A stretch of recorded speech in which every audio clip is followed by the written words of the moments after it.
যদি আপনার বয়স 18 থেকে 35 বছরের মধ্যে হয় এবং তুমি যদি মুসলিম হও, তবে দেরি হওয়ার আগেই তোমার এই 15টি বিষয় জানা উচিত। 1. সময় মতো নামাজ পড়ো। এটা তোমার দিনের কেন্দ্রবিন্দু এবং বরকতের চাবিকাঠি। সূরা আনকাবুত। 2. নিজেকে শৃঙ্খলিত করো। আত্মনিয়ন্ত্রণ ছাড়া স্বপ্ন শুধু স্বপ্নই থেকে যায়। সূরা আল হাসর। 3. গোপনে হারাম থেকে বাঁচো।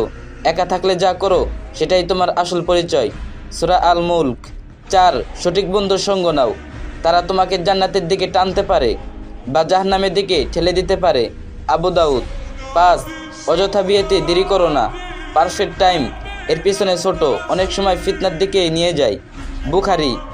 6. বেসিক ফিকহ ও আকীদা শিখো। জ্ঞান ছাড়া আল্লাহর ইবাদত সঠিকভাবে করা যায় না। জ্ঞান ঈমান বাড়ায়। সুনান ইবনে মাজাহ। 7. জবান নিয়ন্ত্রণ করো। জিহ্বা এমন ক্ষত করে যা হাতের আঘাতের থেকেও দ্রুত ধ্বংস করে। তিরমিজি। 8. দৃষ্টি হেফাজত করো। এটা তোমার হৃদয়কে অযাচিত বাসনা ও আফসোস থেকে রক্ষা করে। সূরা আন-নূর। 9. নিয়মিত দান করো। দান কখনো সম্পদ কমায় না, বরং বাড়ায়। মুসলিম। 10. ঋণ থেকে দূরে থাকো। এটা স্বাধীনতা ও বরকত কেড়ে নেয়। বুখারী। 11. শরীরকে শক্ত রাখো। স্বাস্থ্য একটি আমানত। শক্তি ইবাদত ও কাজে সহায়তা করে। বুখারী। 12. মূল্যবান কোনো দক্ষতা অর্জন করো, যাতে তুমি হালাল উপার্জন করতে পারো, কারো চাকরির উপর নির্ভর না করে। তিরমিজি। 13. প্রতিদিন কোরআন পড়ো। এক পৃষ্ঠা হলেও আল্লাহর সাথে সংযোগ তৈরি হয়। সূরা ফাতির। 14.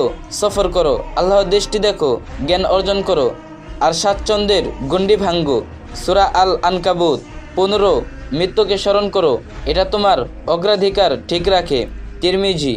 আর এই বিষয়গুলো আরেকজনের সাথে শেয়ার করুন, যাতে আরেকজনও এই বিষয়গুলো জানে। আর যে যত পারেন বেশি বেশি কপি লিঙ্ক করে দিন।